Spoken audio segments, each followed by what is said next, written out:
Welcome to Building Bellingham. I'm your host, Leo Cohen. Season 2 is starting off a little different than Season 1. We're not in the studio, and our conversations are live streamed onto the Building Bellingham Facebook page before they make their way here. We're a little rougher around the edges, but the core is the same. Honest conversations with local entrepreneurs, talking about challenges, failures, and the effort it takes to build a successful business. Join me as we dive into the story behind one of Bellingham's biggest brands.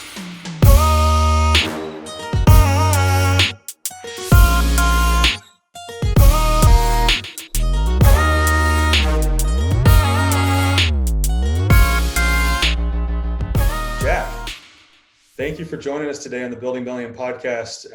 I'm your host, Leo Cohen. You and I, we've sat down and talked before in a different arena. And today we're going to take it a little different direction, talk a little bit about the story leading up to you sitting there right now. What's going on in your world. So thank you for joining me today. Yeah, you got it, man. It's my pleasure. So 2012, this is, you're on the corner of East Magnolia, North Forest. I think I was at Western when this buzz started coming around, no pun intended. And people were saying there's a new brewery coming in. And it wasn't until 2014 that you guys opened your doors. Tell me a little bit more about leading up to 2012, how this idea came around, and then we'll jump into a little bit more about that time period, the 2-year time period. Yeah. And I was mentioning to you before this, that it's refreshing to think about these times in this current climate. So thanks for helping me go back in time here. The classic story starts that we were, Frank and I were friends, and we were at the Green Frog, which turned into the Firefly, which, rest in peace, is vacant right now, which is just crazy. We're sitting there, we're drinking craft beer, we're talking about our future, we're, a couple pints deep, and we asked each other that big question of, what do you want to do? And, my answer was, man, I just want to start my own business. We got so many talented friends in this town. We got so many great thinkers, so many talented people. I'd love to, create a team and start a business. I don't really know what, maybe something creative, maybe something that produces a product that people like to buy, not have to buy, like insurance or something like that. So I just kind of left it at that and switched the question over to Frank. And he said, my dream is to be a head brewer at a microbrewery. Of course, back when, you use the term microbrewery. Buzzword. yeah, right. And it literally, I think I just went right back to him. I was like, "Well, you want to start a brewery?" And we're like, "Yeah, haha." And I was like, "I'll call you the next day." And sure enough, when I gave him the call, he was really surprised that was a real thing. I think friends talk a lot about their dreams to each other. And I said, "No, I wasn't messing around. If you want to meet, we met at Colshan, and we talked about what the step one would be, and we shook hands." So created Aslan Brewing Company LLC in his parents' basement, right on Northwest Avenue, and then upgraded about 6 months later to a garage in the back of the Upfront Theater, Awesome. down off Bay Street. Yeah. And it was from there that I had just a little bit of money to get like beer ingredients, get a couple little stainless homebrewer fermenters, and Frank brewed every day as often as he could, while I worked on a business plan with him and created kind of a plan, a logo, all this stuff. And one thing led to another, and convinced the local bank to support us, and boom, warp to September, a year later. It was 1 year later, basically, after we shook hands, that we got keys to that building on North Forest. And then about 8 months after that, we opened our doors in May of 2014.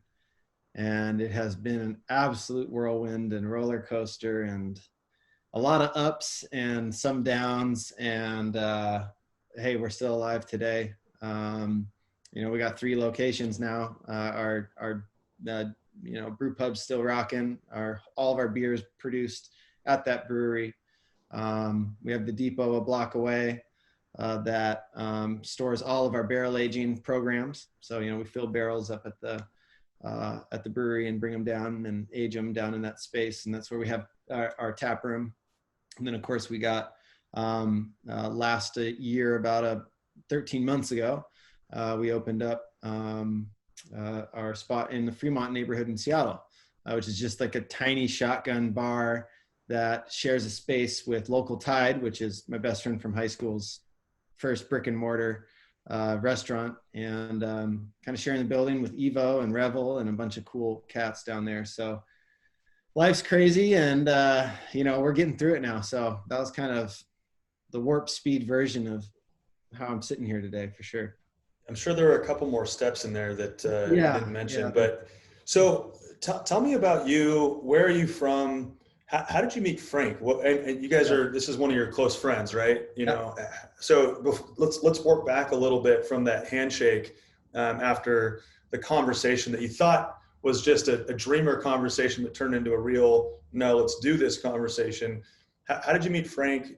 Who are you? Where are you from? Yeah. So I'm born and raised in Seattle, real Seattle, not like, an outlier city. I grew up by UW. And I thought I was going to spend my whole life there. I was obsessed with Seattle. I still am. I love Seattle. But, my dad was a businessman. My mom was a CPA. Working downtown, it was like, that's what I thought you did, was you got a job downtown and wore a suit and you did that thing.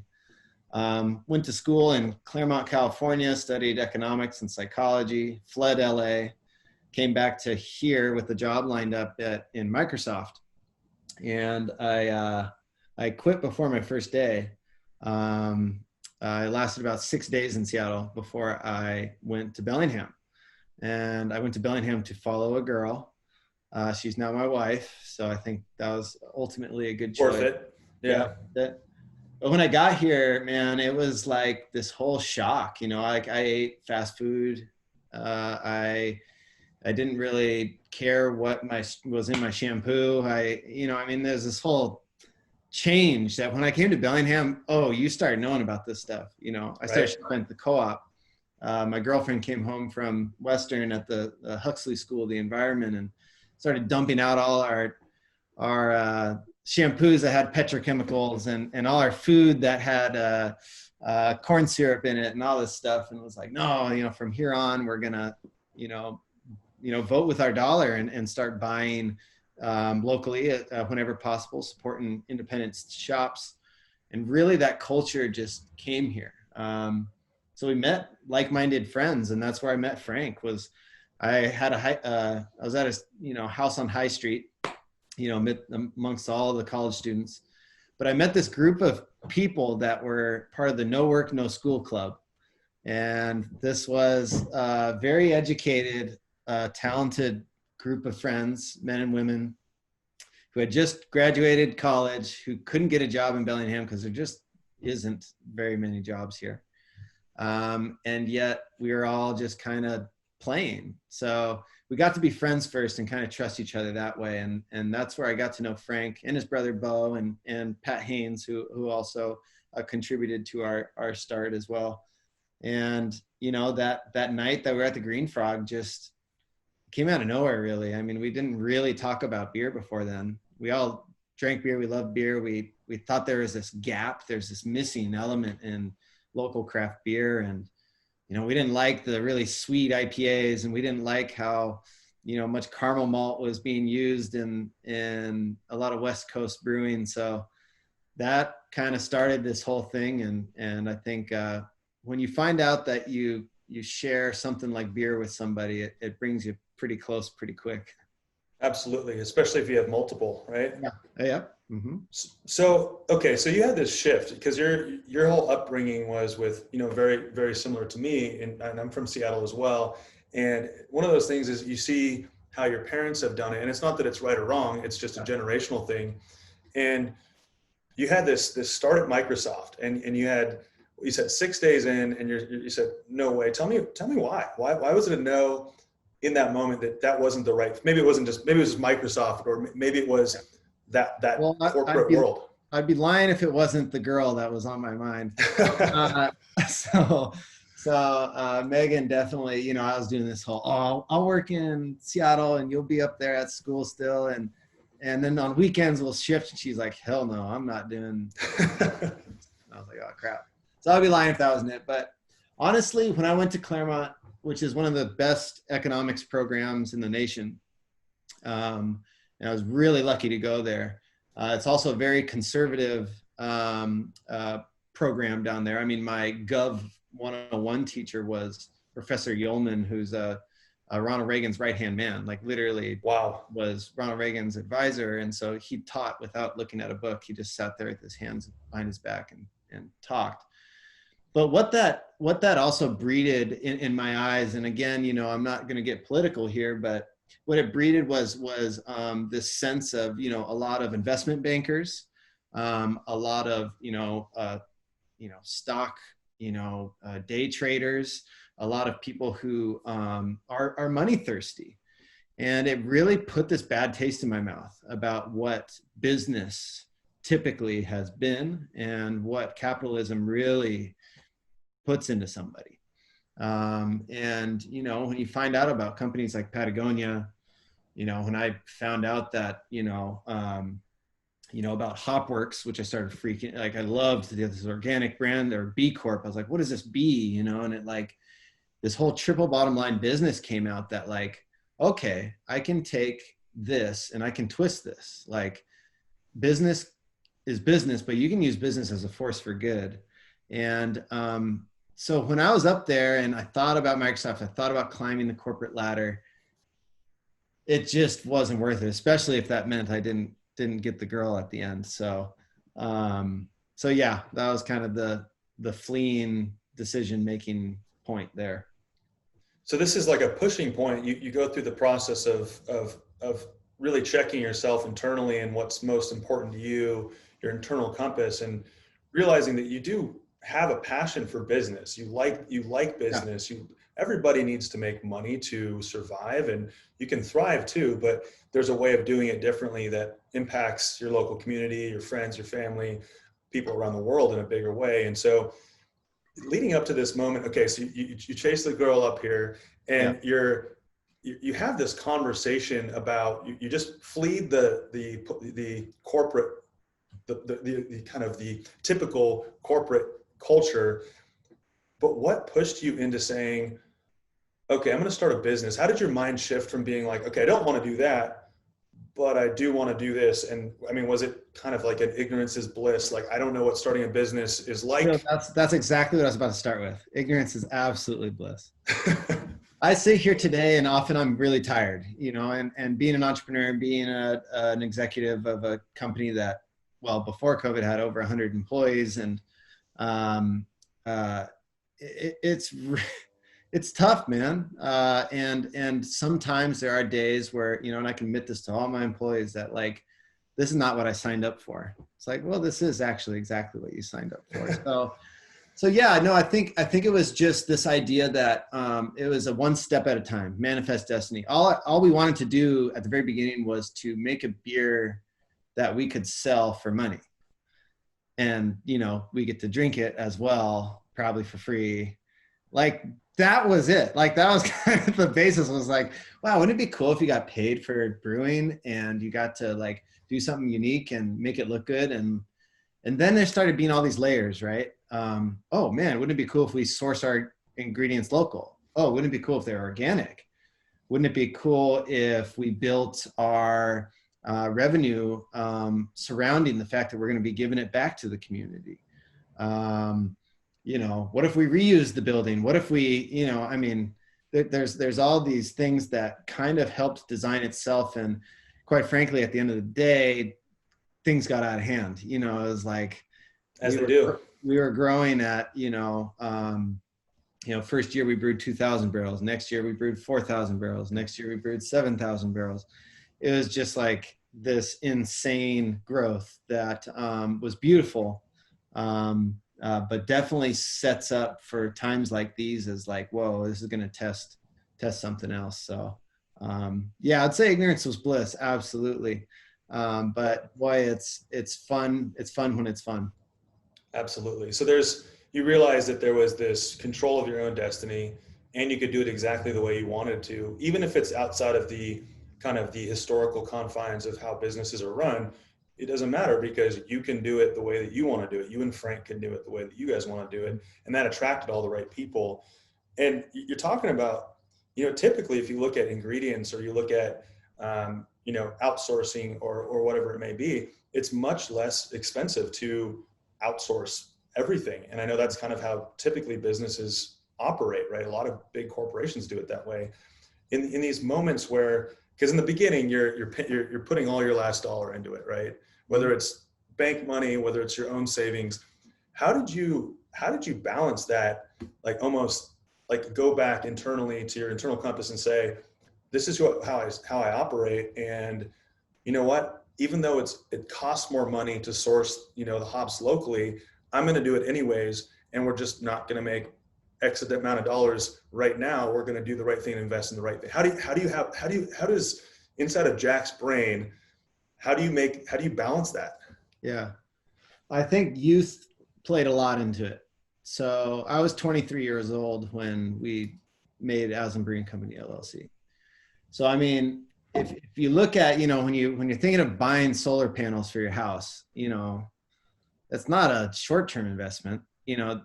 These are like long-term things that will one day pay itself back if you're still alive, that kind of thing, right? And so I think when it came to designing a business, and I was like, shoot, I could do this the rest of my life, which we can talk about that later. Of how long can I do this? Is there other things I can do in my life?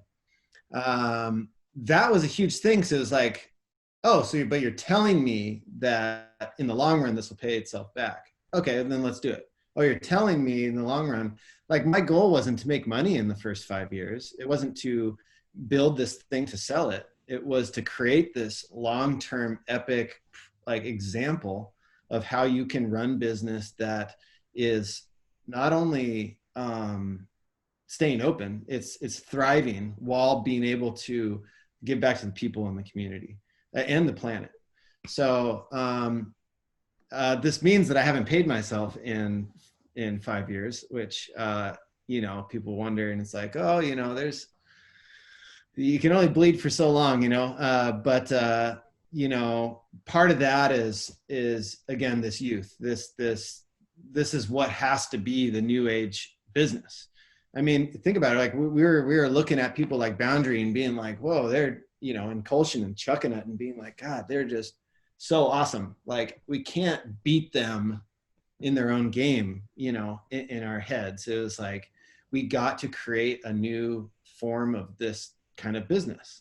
And that's where this whole rabbit hole that we jumped into, that is, well, how can we make it even better? How can we give even more back? How can we uplift our employees and do all this? So it's a long-term thing. I think the youth played a role into it, and understanding that this is going to take time. That even though our ingredients literally cost 3 to 4 times that of any of the other breweries in town, like for our base malt that we buy 60,000 pounds at a time is literally 3.5 times as expensive per pound. That's insane. Like we're talking hundreds of thousands of dollars of costs a year for our ingredients that are more. And I don't get to charge that much more per pint. It doesn't all add up. So those are these long-term things. Well, if you can guarantee I'm still in business in 10 years, then this is going to work. All the debts will be paid off, all this. And then finally you can start building this. So it was a long-term play for sure. Yeah. And you, part of brewing, and I'm more of a, on the receiving end of beer. I'm not super knowledgeable on beer, but I do genuinely enjoy beer. And so tell me a little bit about the process, the scientific process of, and when I say scientific, I'm sure you guys had a couple beers along the way, but how many batches does it take? I mean, how many batches did it take from day one to get to open the doors to perfecting the IP, 15. the batch, the That's 15? what it's called, batch 15. Tell me about that. That was our 15th batch of IPA until we got it right. you know, and you can't just do batches back and back. Think about it. That's like 6 months, you know, 4 months into your production that we felt like we got a handle on this. Hey, if you go back to Yelp into 2014 and those first months that were open, there are some scathing reviews. I mean, people just, I think it had to do a little bit more with maybe we're the new guys in town. They thought that, you know, we wrote a check and this thing just happened. We're taking over their favorite brewery in town. Of course, now there's 13 breweries in town, but that's beyond the point. It takes time, and we didn't have a pilot system. We had a 5-gallon homebrew system that when we tried to scale up to a 500-gallon system, nothing scaled up, right? So it took time, and this is where the giving back to the community and making sure that you're taking care of the community that is responsible for your success came in handy, because people were coming back to try us out even after they may have had a less than satisfactory beer experience. And it takes time. And then you start winning awards, you start figuring it out, efficiencies gain. You actually start setting the tone for what a quality control program looks like. We have one of the most, or we have the, like, you know, one of the, what I would say, one of the things I'm very, very proud of is Aslan's quality control program, and having one of the, you know, highest tech QC programs in the state. You know, we have been approached by breweries around the nation for information on our data and how we do things. And so it's really, really awesome to see that progression from home brewers to professionals. And, you know, I got to give Frank a lot of credit. I got to give our whole team a lot of credit. I mean, we hired scientists, you know, to come in and be our brewers. It's insane, but all 7 of our brewers right now have chemistry or biology degrees. That is not what usually your brewers come from. And it is really cool to have that background and have education really lead it. And we'll always kind of have this chip on our shoulder from those early days where people were saying, oh, you know, what's going on? Like, oh, Aslan beer, it's da-da-da. It's like, you know, we got to prove ourselves. And I think that we did. So, you know, but brewing with organic ingredients is tough.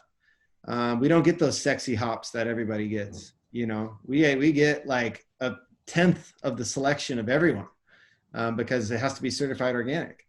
And that kind of puts you into, you know, this hole. You can't even use certain ingredients that 90% of all breweries use, like zinc, which is kind of a yeast nutrient, is literally not on the national list for organic food processing. So we can't use zinc, which I still don't get because it's a freaking element. Like, what do you substitute for zinc? Yeah, like, come on, like, oh, we had to find, you know, all sorts of other kind of mediums that followed some kind of plant-based derivative that, you know, is approved by the USDA. So what's cool is that it does paint this greater picture of, yes, you do need to try harder. If you're going to put an organic logo on it, you got to work for it. And so it doesn't come easy. It costs tens of thousands of dollars a year just to run that program. Every single beer we submit, we have to submit a new formula, a new label, a new everything that has to go through this whole process. So, you know, brewing restricts us. We can't be as flexible with, oh, well, let's brew this beer last minute because it's got to get approved by the WSDA. I mean, there's a lot of things that hold us back that make us even more proud when those awards and accolades come in. Yeah. Well, and you had mentioned something about early on about getting scathing feedback. Yeah. Tell me about your initial reaction to some of those. I mean, obviously, you know, you guys had worked on the beer, the batch 15 to probably more than 15 times. It was, yeah. But it was 15 batches up until that point. Yep. How do you deal with feedback like that as an entrepreneur, as a business owner that's proud of what you're doing? Someone smacks you in the face and says, this sucks. And you go, okay, how do you react to that? You learn to not check Yelp before you go to bed.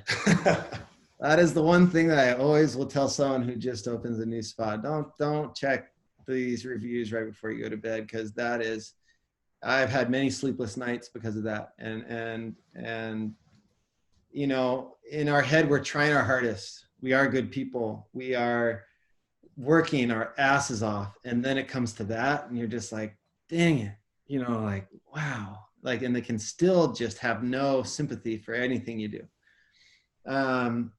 But sometimes they're right. And sometimes they're wrong though. And I think that that is something that people need to understand, that like there is a purpose to check reviews. Sometimes it'll point out a trend. It'll point out kind of like, hey man, if you just got 6 reviews, the exact same thing over the weekend, they aren't making that up. You know, you need to do something about this. But again, like this was the worst. This was the moment that should have broken us, but didn't. This was in the local newspaper about 2 months in. We made a Berliner Weiss. It's the first Berliner Weiss made in town, which was a kettle sour beer. So it's made with lactobacillus. It's got a sour tartness. It tastes like lemonade. It's a 600-year-old beer from, or more than 600, from Germany.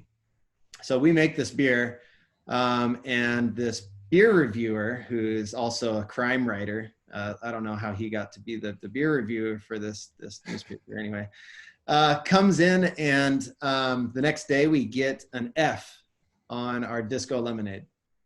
It said under the review, I'd rather be drinking the ketchup at my table than this beer. And this is like widely posted, widely shared. You know, I think a lot has changed in terms of social media since 2014. And that was kind of ringing loud for people. People were even coming in the next day be like, gotta try this F beer. I gotta see how bad this thing is. The funny thing is that beer made it to the medal round at the GABF that year. I love it. It is in the top percentage of the best Berliner Weisses in the entire nation. So there's this thing, right?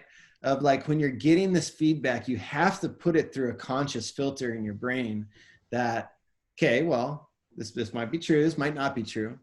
You know, people's words have a lot of weight, especially when they come from certain periodicals or sources. I mean, it's tough to fight.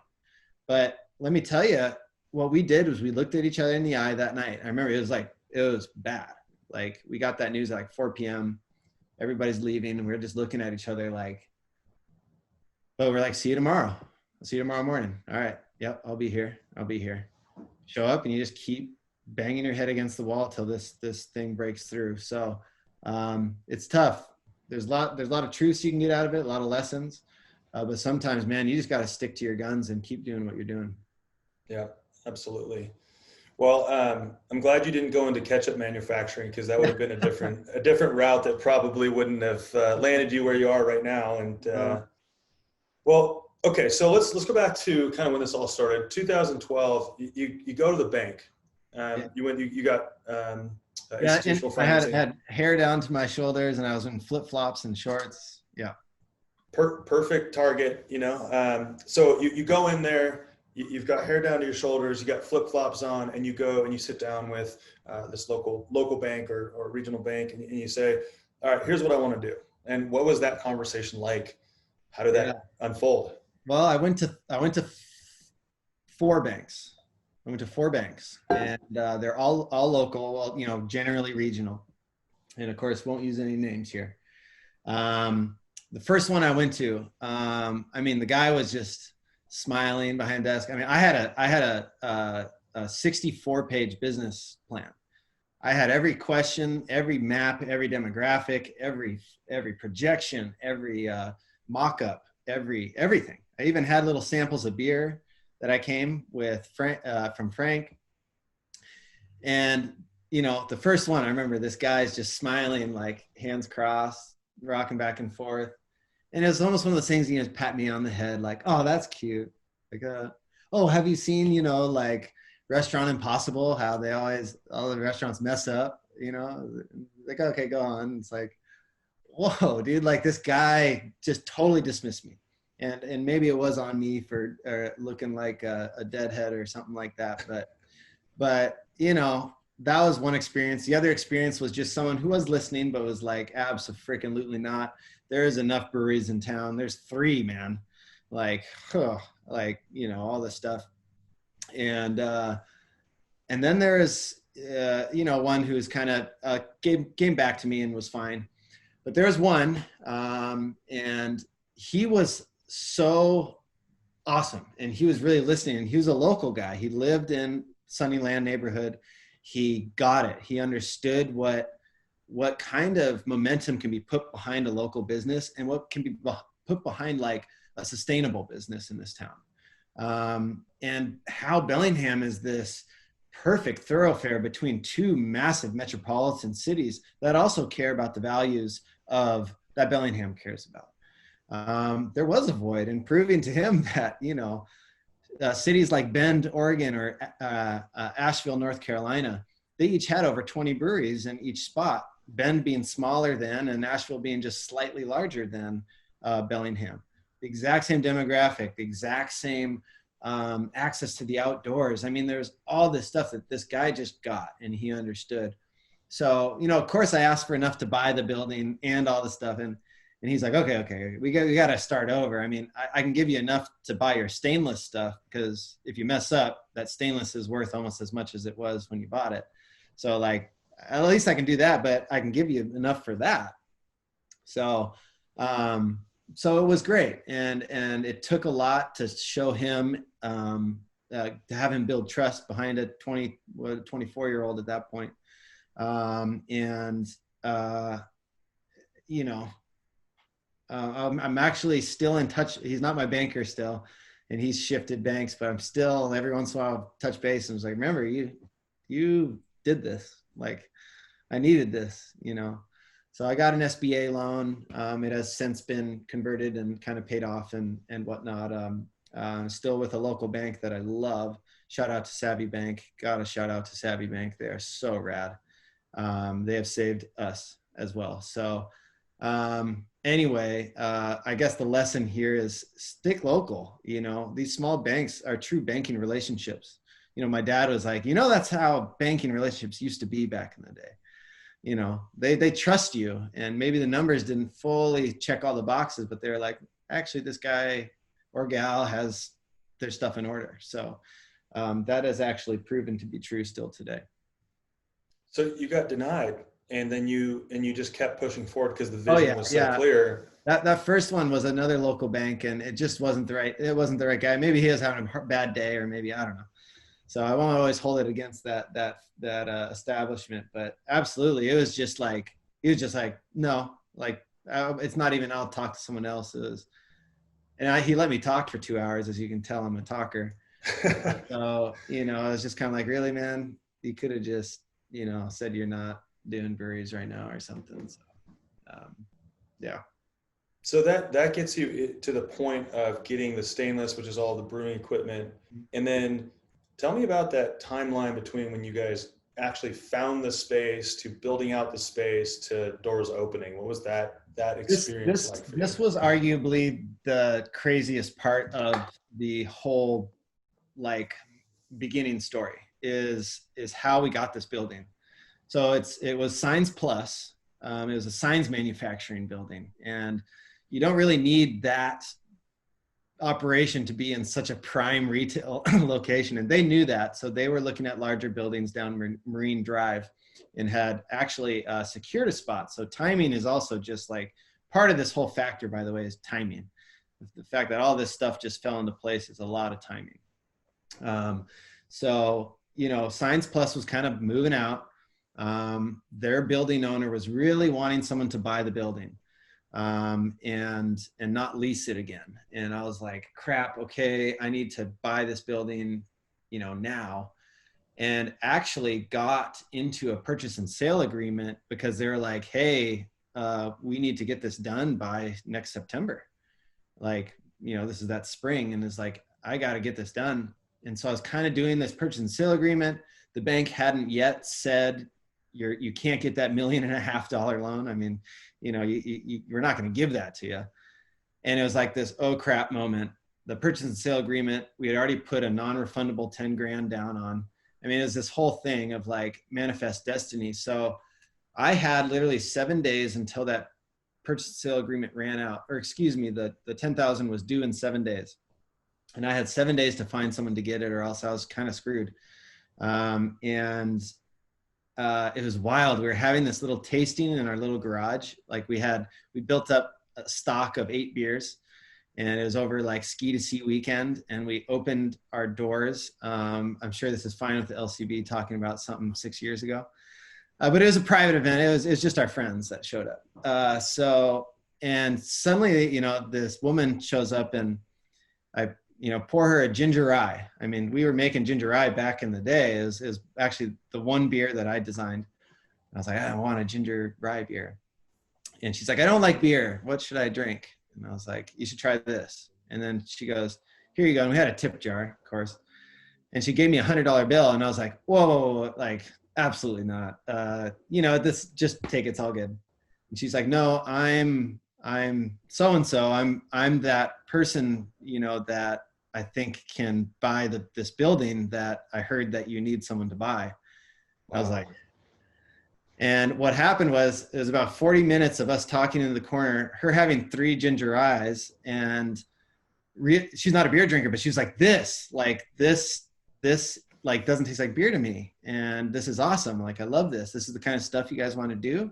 I was like, yeah, you know, like so-and-so. 3 days later, and like a bunch more phone calls and showing them our business model, they signed, like transferred over the purchase and sale. They sent in an unrefundable deposit. And just like that, like in a 6-day period, we found somebody to buy it. And they said, you know, name your lease price. I mean, they were just so awesome. Wow. You know? I mean, it was one of those things. It was like, well, what's going to have you succeed? And I was like, this number, which if I told anyone would be like, what? Like, you get, like, that's getting away with murder. But that helped us succeed, you know, and we had someone rooting for us. So that was insane. Like, that was a gnarly point in my life where it was like phone call, everyone being like, hell no, what are you doing? No, I'm not going to just buy this building. Like, you know, and so it worked out. We got that keys that September, and we became our own construction team. I mean, I had never put on a tool belt before then, and I was working, you know, 80, 90-hour weeks as a laborer for the next 8 months. So it was quite the transition. And during that time when you were, you know, even leading up to getting this purchase and sale agreement done, getting this investor, all of these different elements that came together all at once, were you working another job, or was it, I mean, were you just going 100% all in on this? No. And this is where, you know, I am one of the luckiest kids in the world. You know, back in the day, my parents gave, you know, us 10 grand or something to put in stocks. Well, the stocks I chose were Netflix, Amazon, and, you know, all right. So Netflix stock basically paid for my like down payment on the loan to get all this started. So I also like put a little aside and was like, okay, I can bleed for a year on this, you know, like, let's go, like, okay, let's do this. So, I mean, you know, I had that, but Frank had quit his job. He was on food stamps. I mean, he was literally, all we could pay him was $1,000 a month.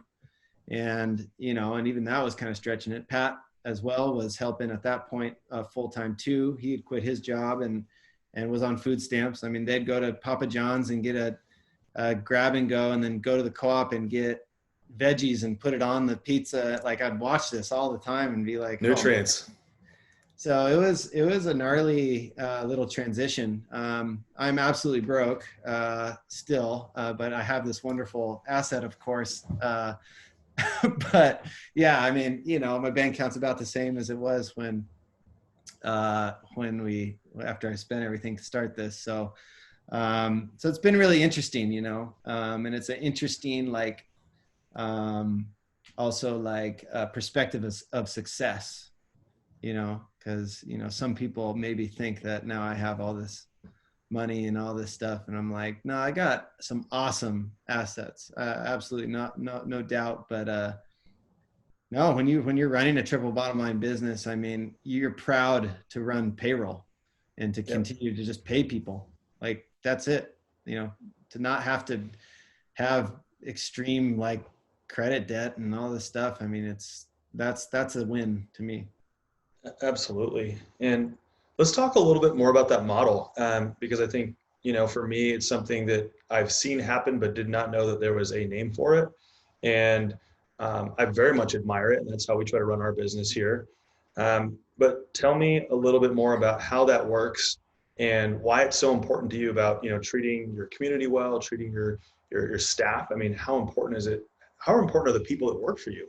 Yeah, they are it. I mean, I didn't do all this. That's not me, I mean, this was from all the waves of talent that have come through, and people who aren't still with us, who have moved on to greater things, or who've moved maybe sideways to other projects or whatnot. The more that a company that is wanting to grow and wanting to kind of be ahead of the curve, you got to take care of your employees. So us jumping into being a B Corp is I mean, if you do your annual reviews, you do kind of feedback. We've had third-party consultants come in and do anonymous interviews with all employees. I mean, it is 10 out of 10 people who are like, yeah, yes, this is good. Maybe the money's good, maybe this and that, but like, I'm here because of the culture and the purpose. So it's talent retention. I mean, we don't go through a lot of changeover, especially with our salaried staff. And those are the people really making sure this place is ticking the way that it does. We also make sure that we have a lot of youth coming in through the restaurant, not only to keep us spriteful and youthful, but hey man, like, I am a proud stepping stone in somebody's life.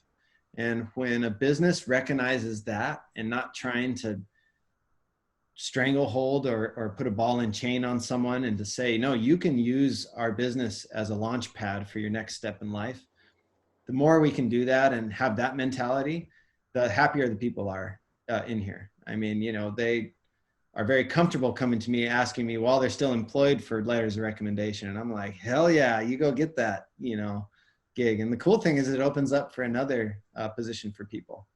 So, so they're everything. The human asset, the workforce is what makes this thing run. It is not run by a CEO. It's not run by a single manager or anything. Shout out to the entire Aslan team, because it takes a whole village to keep that thing running every day. Yep. Yeah. Agreed. And for you, how did you transition from someone that's always bootstrapped? I mean, your team, starting from just you and Frank and Pat, like you guys bootstrapped it from day one. All of this is a story about bootstrapping, yeah. But as you've grown and as you've created this world for other people and opportunities and launch pads for other people, what is your time comprised of now? I mean, you're not as much like hands-on every day. You might be hands-on on a lot of things, but how does it go shifting from being you and Frank being all of the different hats to being more one hat or more two hats or whatever it may be? What does that transition like for you? Yeah. So if you work back to, say, opening day, I was our social media manager. I was our wholesale manager. I delivered the kegs. I was doing all the bookkeeping. I was doing the hiring.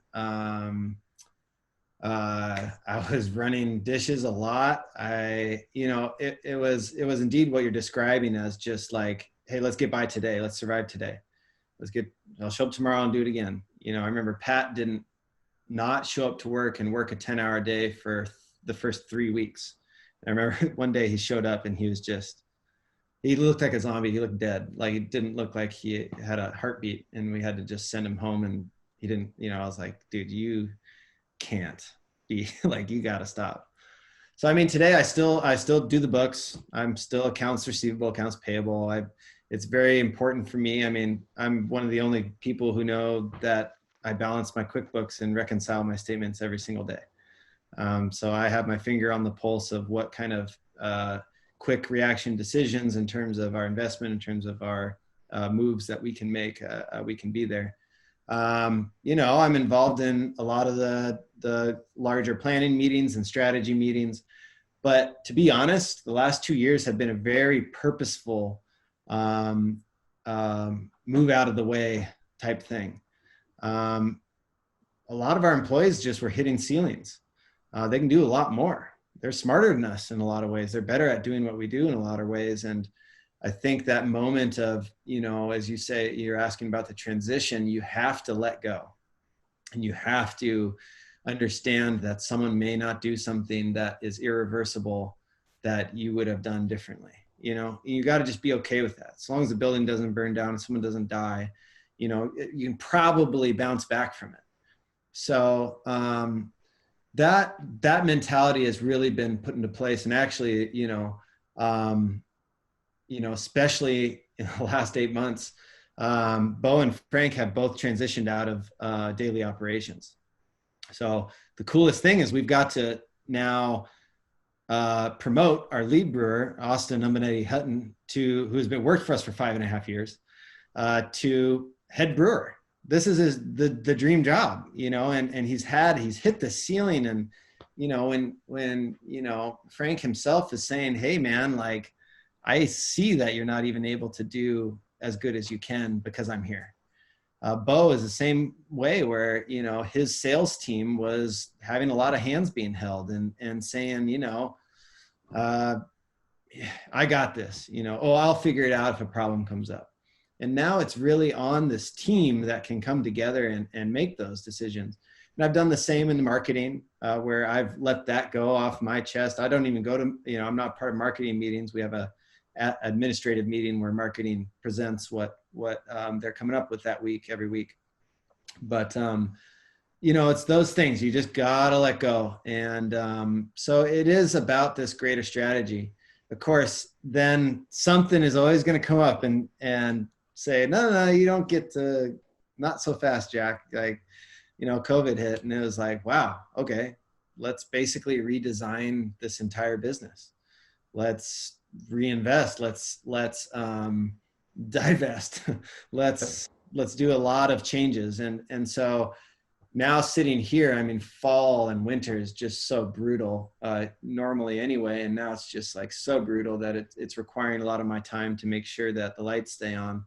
But yeah, to say now, we know what to do if at 5:30 tonight, Inslee says we got to shut down again, or, you know, something comes up. So my days, I am working less hours than I was. But boy, I tell you, like, the thing about being an entrepreneur in this business, the moment you think you can start getting away, it'll pull you back. It'll get you back, but it gets you right back into something that you love. So it's kind honestly, of it's totally re-inspired me. I mean, again, I'm the first to admit that, you know, you hit your 5-year plan and you do your 5-year plan, and that happened a year and a half ago. And it was like, now what? You know, right. What do I do? Like, what is, I turned 30 years old, and it's like, what is life? You know, what am I doing here? And then this challenge comes up, and it's like, woo, like, entrepreneur, little light bulb clicks on again about like, wow, this is a cool challenge. As sick of a statement as that is, it's a really unique thing for us to try and overcome and continue to support our community. So, yeah. No, agreed. And yeah, that entrepreneur brain does kick in, and it has to kick in, because it's do or die, right? And so yeah, it is.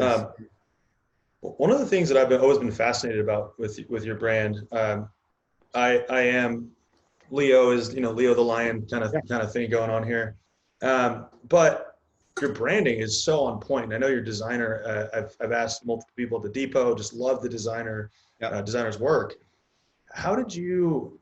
You know, branding is so key, right? It's so key. It's what differentiates you when things get hard, right?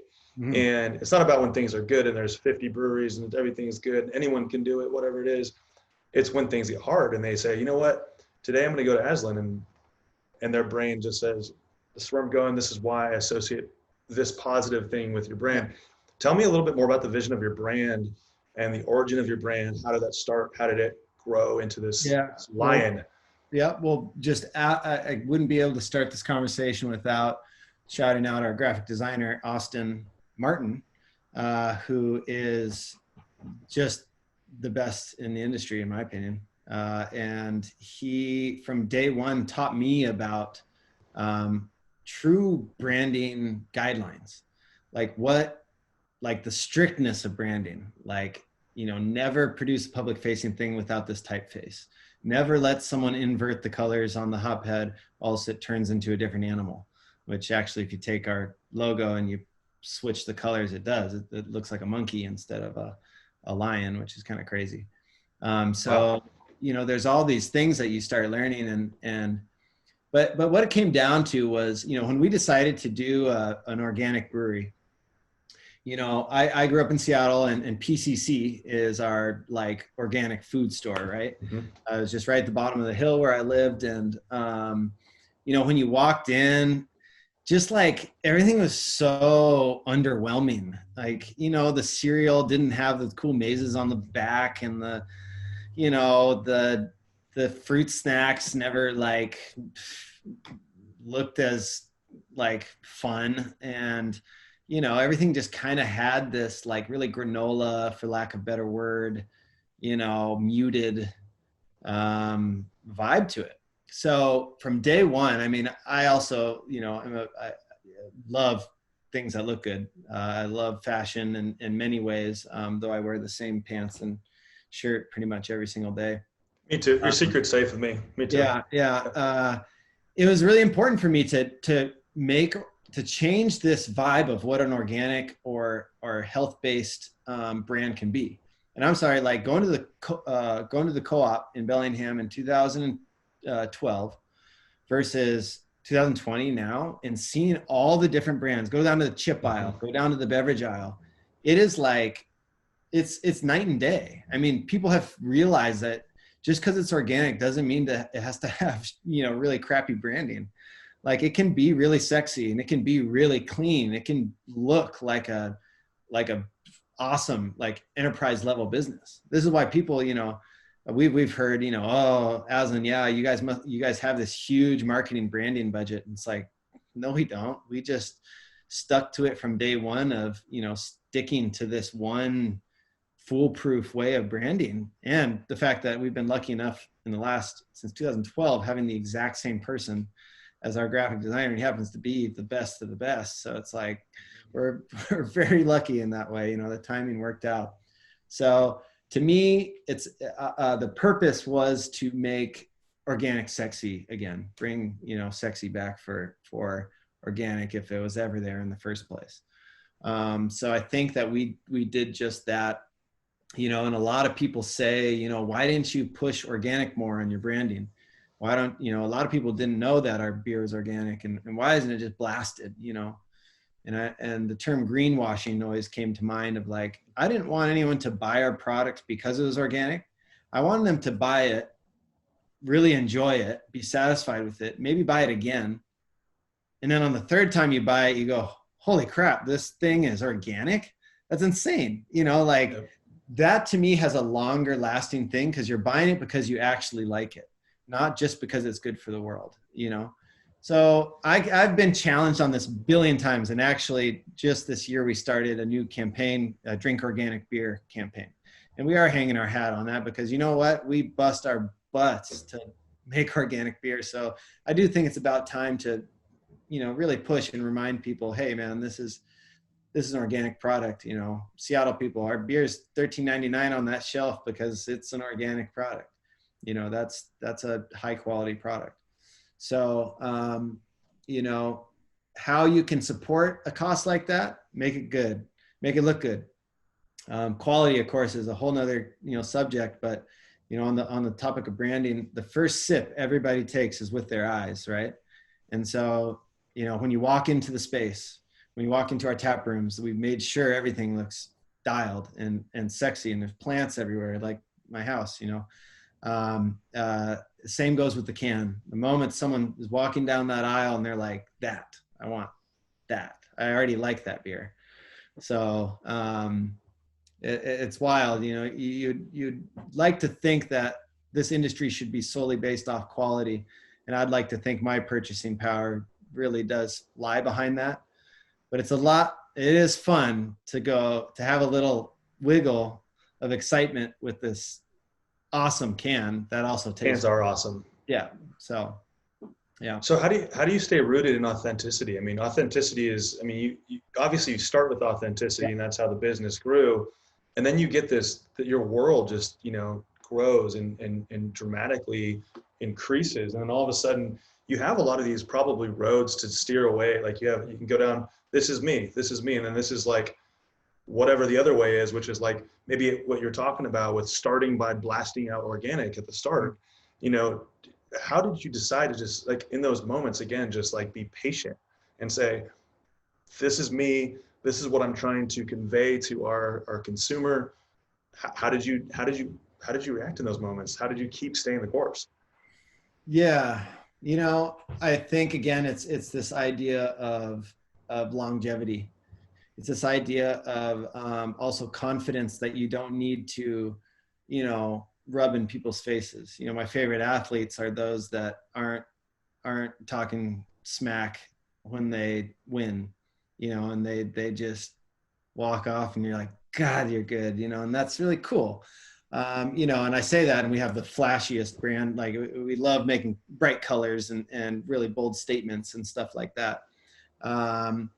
But yeah, authenticity is hard because, what is authenticity? Authenticity is learned, and it may not have been you all along. For example, we started this lager program, for example, 2 years ago, and started really focusing on making lagers. And this was a big push by Frank to make authentic beer. It's really hard to put roots in American authenticity when, we take inspiration. We're a big melting pot, and I'm sorry, every lager was based off a German lager. Every Saison was this French Saison yeast, or Belgium, spontaneous ferment.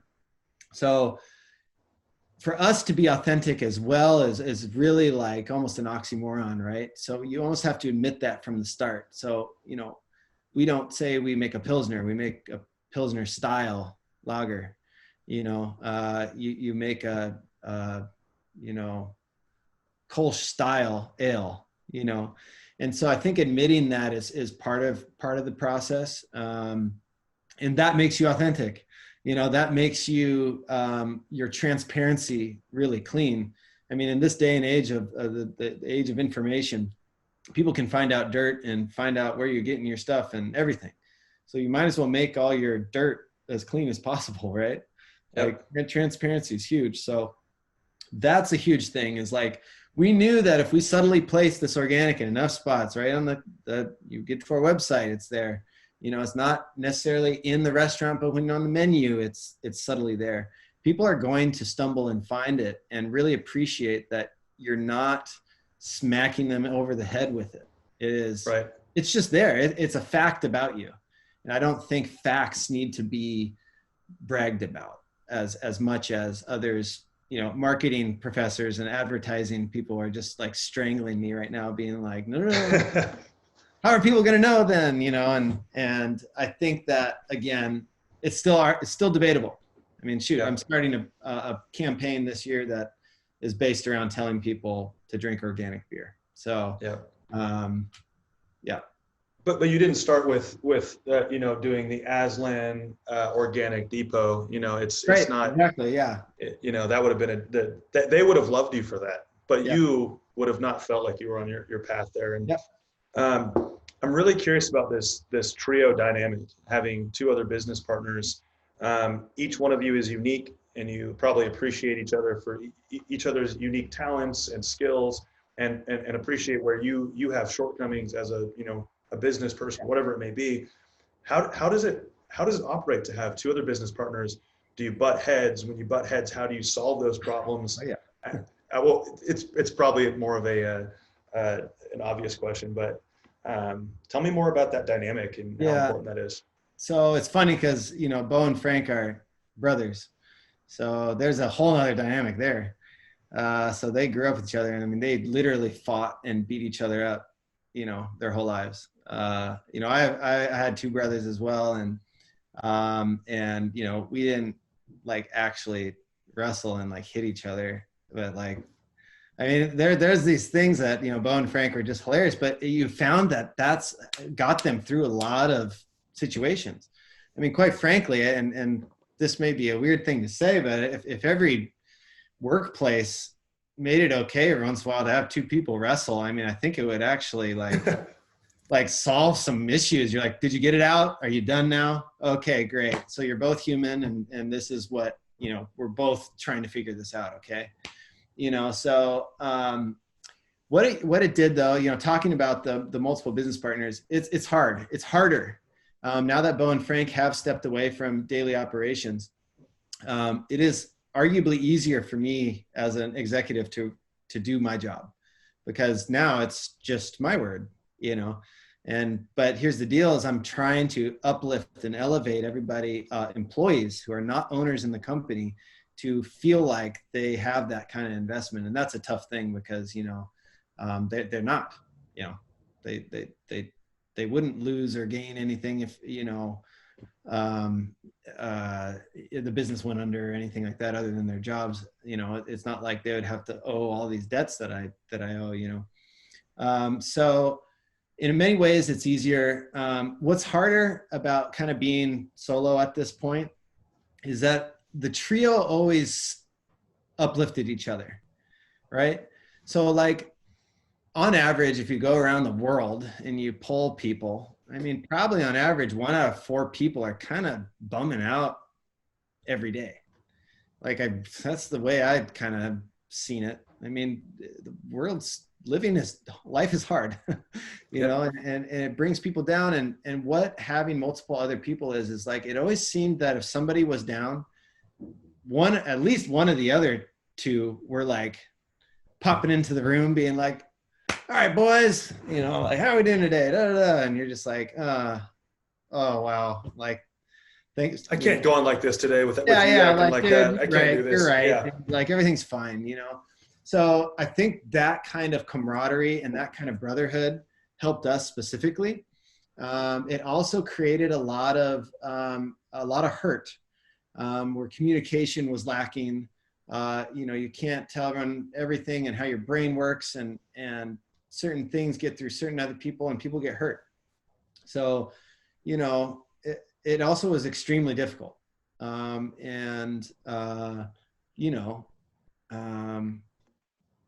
Ultimately led to, what at the end of the day had us be like, you know what? I think we fulfilled as a trio what we needed to do as a team here. It's time to uplift a couple employees, and I'm still here and loving what I'm doing. So it's interesting. We started business as friends, and that's like the number one thing that other entrepreneurs tell you not to do.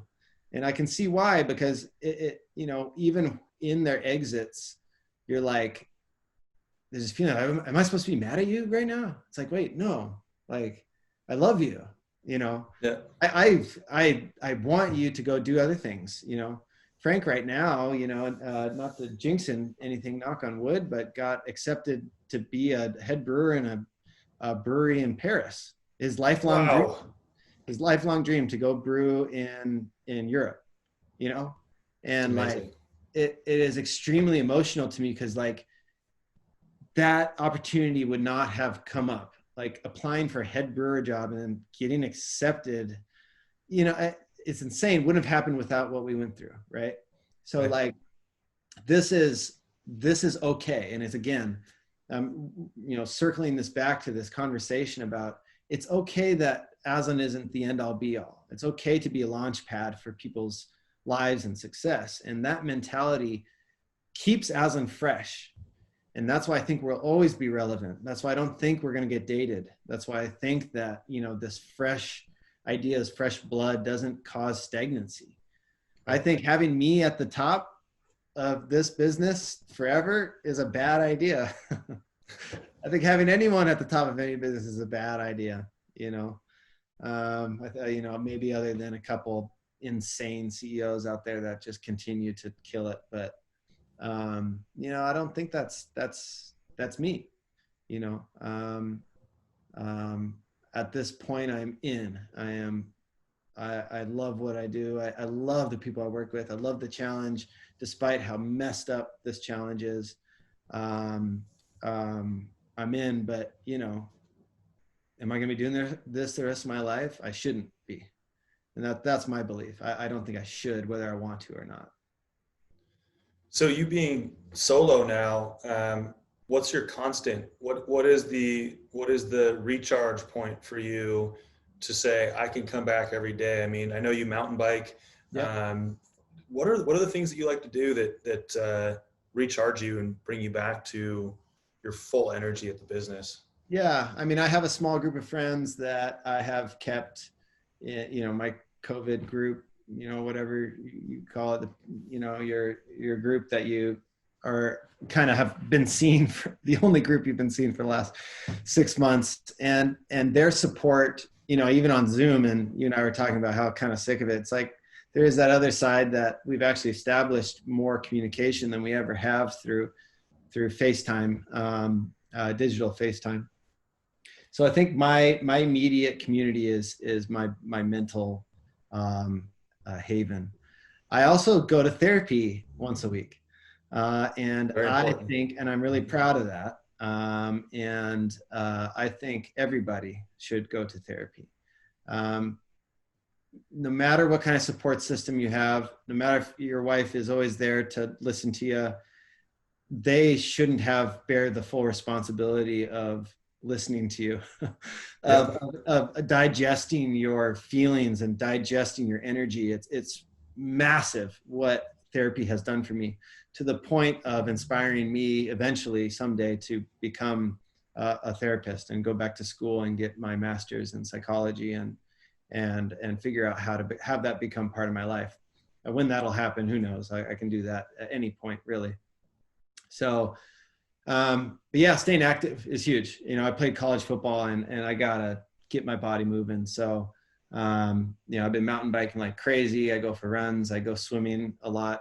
I go skiing. I'm ready for ski season this year. Playing is a very, very important part of sustaining this, because, I'll be the first to admit that, boy, there are days where I just feel like, I feel tired and I'm just drained, and I cannot believe that I'm going through this again, so that's okay. Right. That's okay. And I think you just need to identify that, you see it, and you continue to take care of yourself, because it doesn't happen every day. There are way more good days than bad, and I think that to have anyone believe that there should be 100% good days is just not reality. So it's okay to feel down. It's okay, when someone says, hey, this week I'm feeling burnt out. Hey, that's what we got sick pay for. We've made our sick pay with our employees mean also, it's not just, hey, give us a doctor's note. It's, hey, you need a mental health day? Great. You're still getting paid today. Go home. And they come back next day and they're like, wow, I needed that. And you're like, yeah, I know. I know what you're going through. Yeah. I get it. I understand. So self-care, man, it has never been more important.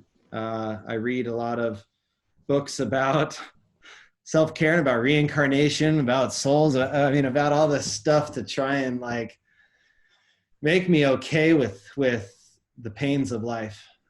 So that when you're feeling challenged or depleted at work, you can know that there's a way out of it. Yeah, absolutely. Yeah.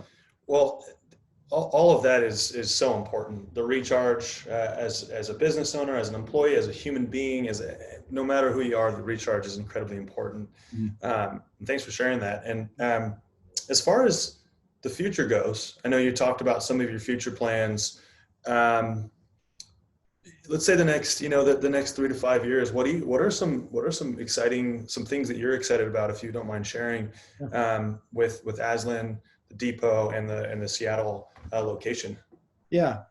The main goal is to sustain. Okay. At the end of the day, in 5 years, I want all 3 of those locations open. That's number one goal. So, you know, then you can kind of break it down to all the little improvements and all the awesome things that, challenges that you can do. Location by location. I mean, in Seattle, it's really simple, but I finally want to have a community that's fully up and running. I mean, we're in a building that has multiple tenants that if we're all grooving and rocking at the same time, I mean, we had 200 Evo employees above us that just aren't there. You know, Google and Tableau are down the street and they aren't there, you know, and so in Seattle, it's this very, you know, we haven't even seen it. We've just been open a year and most of that year has been just like totally, you know, a punch in the gut.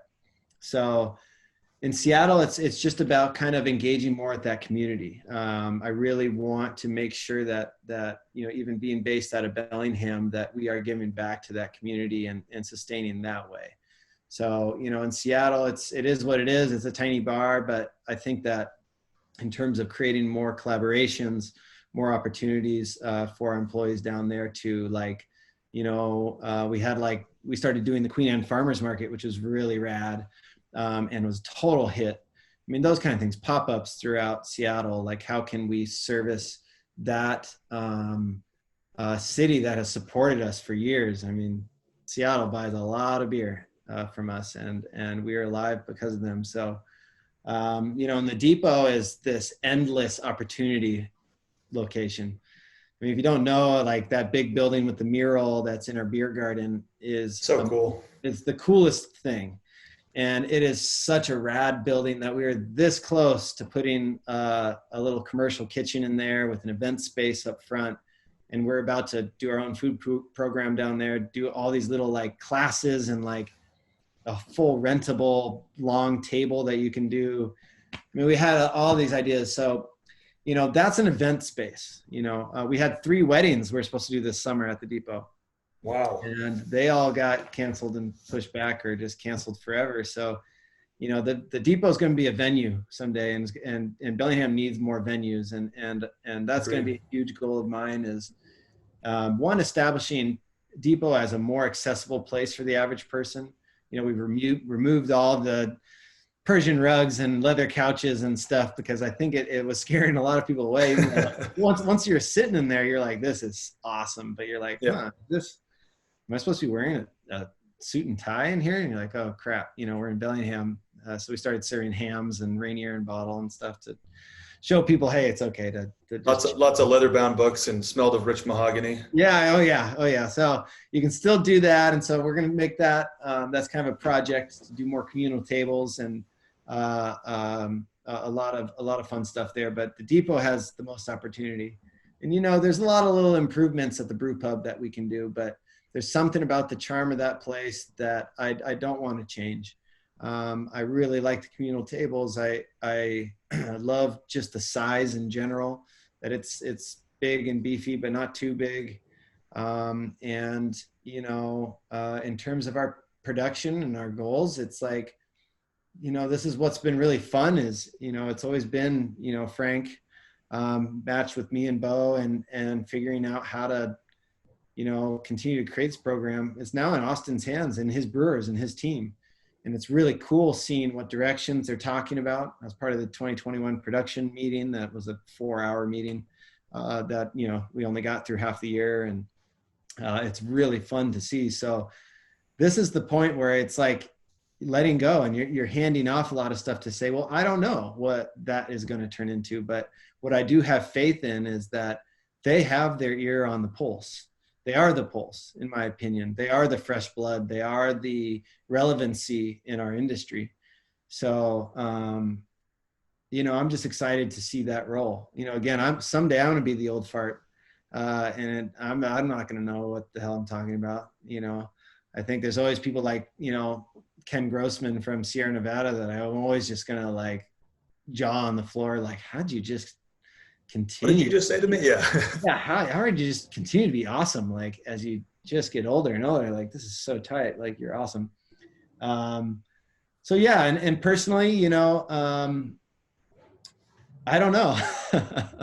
I don't know, man. I know that probably with 5 to 10 years, I'm not going to be in daily operations at Aslan Brewing Company anymore. For one, the good of the company, in my opinion, and because I don't believe that for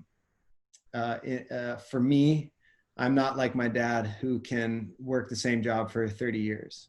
Or like my grandpa worked for Boeing for 40 years or something like that. Like, you know, it's just not in my blood and in my heart. Could I be a part of Aslan, like really helping, you know, kind of advise and maybe being a part of the board if we could create that? And like, I mean, there's a million different roads this can go down, right? But, you know, admitting that I will be the first to admit and make sure that the moment that I can't give my full self to Aslan, that I shouldn't be there. And I think every entrepreneur needs to look themselves in the mirror and say, you know, when is that point going to happen for me? And when am I actually doing a detriment to my business? At this point, I mean, I'm stoked. I'm still there. And, you know, I don't know when, you know, when it'll happen. I just know someday I do want to dive into the world of psychology. I mean, those are the things that I've helped, you know, are the thing I'm most, if you ask, what are you most, you know, what gives you the most reward? What are you most proud of? And it is the development of the people at Aslan Brewing Company. And that took a lot of psychology, took a lot of understanding you can't make one policy that will apply to everybody. And how that works in organizational psychology and in life and family psychology. And that fascinates me. So if I can involve that somehow with Aslan, if I can involve that in the industry somehow, that's great. But that is definitely a goal of mine in the future. So I'll always be drinking craft beer and you know, I'm always going to be invested in Aslan, but yeah, it's hard to, it's weird to talk about, you know. Yeah. But it's kind of crazy. I just watched it with Bo and Frank, and it's okay. Like that's what you need to tell yourself. Like, it's okay. It's okay that, you know, Bo's about to go on a little adventure, you know, surf adventure solo, you know, like doing this whole kind of thing. And Frank's living his dream, gonna go do it in Europe. And like, this is really cool. It's not a loss, you know, it's a change, and it can be for the good. So I'm not going to let that hold me back from taking my next step either. Well, that's incredibly introspective and perceptive, and it takes a lot to be able to look at it that way. And I think I'm going to make you a shirt that says "Craft beer is greater than ketchup." Yeah. Oh my God. I would wear that all the time, dude. All right, game on. Yeah, Game yeah. on. Not many people know what that would even refer to, but I'd be like, oh, you want a story? Let me tell you. Let me tell you. Well, Jack, thank you so much for joining me today on the Building Bellingham podcast. Thanks for being vulnerable and sharing your story and, you know, showing everybody who you are. And that's what this is all about. This is not about, you know, speaking in platitudes and putting on a front of who you want to be or what. It's just all about who you are. I mean, we want to find out who you are as a person. So thank you for joining us, and thank you to everybody for tuning in today. And if you missed it, no worries. It's recorded. You can listen to us talk on and on about all of the great pieces of craft beer. And it'll be streamed on on Apple Podcasts, Spotify, Google, Stitcher, wherever you get your podcasts, and you can find it on YouTube. And if you enjoyed this, definitely check out our page, look for more interviews. And Jack, thank you again for spending time with us today. Thank you. Heck yeah, my pleasure. Building Bellingham is a community podcast exploring leadership, challenges, failures, and business with entrepreneurs right here in Bellingham, Washington. You can watch interviews live and be the first to hear about upcoming guests on the Building Bellingham Facebook and Instagram pages. Again, I'm your host, Leo Cohen of the Cohen Group Northwest. This episode was produced and edited by Cooper Hansley and Tiffany Holden. Our logo was designed by Sam Vogt. To learn more about the team behind the podcast, search Cohen Group NW on Google, Facebook, Instagram, or LinkedIn.